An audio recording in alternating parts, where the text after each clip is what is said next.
So guys, what is going on? I hope you guys are well. Hope you guys are staying safe. So guys, Jermall Charlo has come out and said he wants to fight Gennady Golovkin. He's also said he's willing to take be the B side.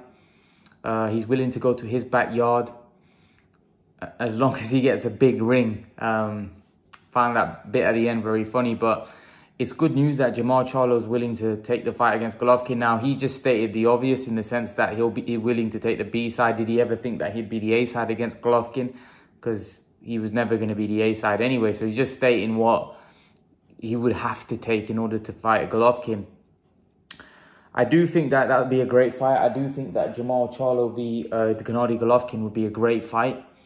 I think it would be a war. And I actually think, I mentioned this before, that I actually think Gennady Golovkin will probably like fighting someone like Charlo, rather than fighting a mover, because Charlo would come to him and Charlo would bring the fight to him. And I think that would be a war. And that would favor Golovkin in the sense that I still, it's difficult for me to see anybody that comes to Golovkin to fight, to beat him, because he's so strong, so powerful, got such a strong chin. However, we saw against Derevyanchenko the way Charlo handled Derevyanchenko and the way Golovkin struggled, and Golovkin looks older now. Golovkin doesn't look the same Golovkin. So at 39 years of age, with Golovkin, had a lot of wear and tear, and Charlo being in his prime, fresh, and coming off a great win against Derevyanchenko, the fight's very intriguing and very interesting for me, and a fight that I would really like to see. Because in Golovkin's prime, I would definitely favor Golovkin to beat Charlo. But right now, I definitely think it's a very good fight and a very intriguing fight. It's a fight that, for me, can go either way. Will the young guy in his prime, retire the old guy, or will the old guy who's the king at once upon a time remain top dog? Who knows? And it's a great unification fight. I actually think it's a massive pay-per-view fight as well. Now, Charlo has said that he's willing to be the B side. He's willing, to let Golovkin have the not lion share. He's willing to be the B side. That can, what does that mean? He's obviously saying that he doesn't mind being second fiddle to Golovkin. That doesn't mean that he'll just be run over when it comes to negotiation table, but I'm pretty sure that he'd be willing to take the smaller slice of the cake to make the fight, and he'd be willing to go to Golovkin's backyard, which would be willing to fight Golovkin in Kazakhstan, because that's where Golovkin's backyard is. We know that Golovkin's been fighting in America. So is Charlo saying that, knowing that Golovkin really fights in America? So, unless Golovkin's thinking of fighting in his backyard, then that would make sense, because, Charlo is conceding that he'd be willing to do that. So, yeah, that's showing Charlo's serious. Charlo wants these big fights, and that's always great news. I think it makes sense, man. I think this fight should happen between Charlo and Golovkin. It's a unification fight. It's a big fight. I'll reiterate, I'm not sure Golovkin at this stage in his career, I think he's looking for a big fight. And I don't know whether he feels Charlo's a big fight. I did, however, mention that I think Golovkin may fight Murata, because Murata's the WBA champion. If he beats Murata, then Golovkin becomes a unified champion, and that gives Canelo more incentive to fight him back down at middleweight. So I personally feel that I feel Golovkin's more likely to go down the Murata route, because he'd probably look at Murata as an easier fight to win, and it's a big money fight. It may be a bigger money fight than the Charlo fight, even though I think the Charlo fight would be big. I think Murata, because of the fact that Golovkin's thinking of fighting Murata in Japan, and apparently Murata's quite big in Japan, so that would make for quite a big fight and a big event there, and I think the money would be good for Golovkin as well. So he'd be taking a fight which would be viewed as less risky for a huge amount of money, and then there's a great chance after him, if he unifies the titles, then there's a great chance that Canelo will probably look for a fight.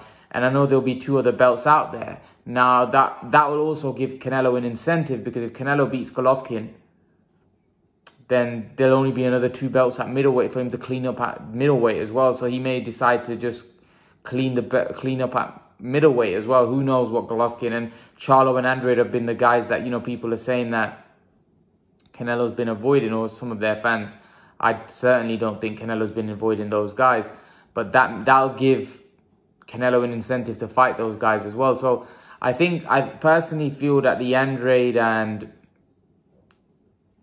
the Charlo and Golovkin fight's a great fight. However, if that fight can't be made, then I would love to see Charlo and Andrade fight. You know, and I don't think there's been enough push by promoters and those 2 guys to make that fight. I don't know why, you know, Charlo has been saying, oh, Andrade this, Andrade that, but I don't understand why Charlo and Andrade don't get it on. Just doesn't make any sense, you know. I think the fight's a perfect fight for them to make.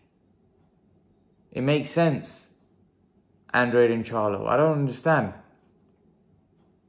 It's frustrating when you've got 2 guys that are young, undefeated, and they're not fighting. They're not fighting one another, and they're both champions at the weight, and it's such an opportunity. Listen, if the winner of that fight, you see, both guys, I feel, are afraid of losing, because both guys know if they lose, then that Canelo fight goes away, and really everybody wants the Canelo fight because it's a big payday. And nobody wants to risk, because both Charlo and Andrade know if they lose that fight, the Canelo fight's gone. So I don't know whether they're willing to take that risk. Now, a lot of people are upset with Charlo's next opponent because they feel that it's a nothing fight. I don't know what, you know, he's fighting Montiel, but why not? I don't understand why he didn't just go straight into a Charlo fight. It doesn't make sense. You know, Charlo, sorry about that, guys. It's late here, but yeah, Charlo and Andrade is a big fight. You know, and both guys are not superstars. And what I mean by that, someone pointed out that how come these guys haven't got names? Probably because they ain't fighting the top guys. They're not fighting one another. So there's no interest in their fights. Like Charlo's fighting Montiel. Who's interested in that fight? Andrade and, you know, Liam Williams. Who's really interested in that fight? When I'm talking about the casuals, no one's really interested in that fight. See, Andrade and Charlo is a big fight. Now, neither guy has got a big name. However, they're both champions and they're both very good fighters and they're both undefeated. And it would be seen by the fans as that would interest the fans. The fans would stay up or tune in to watch that. Even fans in the UK, because it's 2 fighters that are undefeated, that there's a lot of talk and a lot of hype around. People would love to see that fight. Do you see what I mean? So the reason why they ain't getting in because they're not fighting the top guys. They're not fighting each other. And that's the problem that all these guys are facing. That the reason why they're not big names is because they're not fighting the top level guys. They're not fighting the top level guys. Even if you win, even if you lose, it doesn't matter. It doesn't matter. As long as you're fighting stiff competition. See, what would you rather do? Fight nobodies and keep winning and be undefeated, or fight a lot of top guys, win some top fights and lose some top fights? See, the problem is the emphasis of that is so important in current day boxing that a lot of these guys, they're not becoming superstars because they're not fighting the top. They're not fighting each other. They're not fighting the best. So the problem is they're not getting the exposure. Whereas someone like Canelo, for example, is getting the exposure because he's constantly fighting the best. His events are massive. Now, if he fights guys like Yildirim all the time, he's not going to get the kind of attention as well, even though now he's a made star. But people will lose interest. And that's what's happening with guys like Andrade and Charlo. People aren't just not interested. They're losing interest. And that's why by them fighting one another, they'll only increase their profile, increase their reputation, increase their name. Because the main thing is what these guys are struggling. They're struggling because they haven't got a huge name. See, Callum Smith and Saunders, they had the UK boxing audience behind them, even though they're not that big names here. But they had the UK boxing audience, and the UK boxing audience is very loyal. The UK fans are very loyal. They'll support their fighters. The problem is with America, they don't have that kind of you know, that kind of, there's a lot of sports there. So it's not like when a fighter's fighting, and there's so many fighters, by the way, who are they going to support? There's, you know, they've got so many different sports, and boxing isn't like a main, I don't know whether it's a major sport out in America. You know, there's so many other sports. And so for me personally, I think unless these guys start fighting each other, they're going to struggle. They're, you know, they're in terms of pay-per-view numbers, in terms of them increasing their profiles, becoming bigger names, they're going to struggle, man. The only best way to do it is by fighting one another, because the hype that will be created, I'm pretty sure there'll be a huge marketing push behind that fight as well. So all of those things will help those guys increase their names. And that's what both they need. Their profiles will increase. And then the winner of that fight would have a great chance of pushing for a Canelo fight, because off the back of the marketing, the push, and then beating whoever wins that fight wins. Whoever ends up winning that fight will have a huge, will have a growing fan base, will have a lot more, will have a lot bigger name, which will help them get the big fights. Because then all of a sudden guys like Canelo can't look at them and say, you know what, they haven't really got a name, I don't really need them, you know. Whereas now the public will start demanding for it, because now your name's growing, you're a bigger star, you just put in an emphatic performance against a top fighter.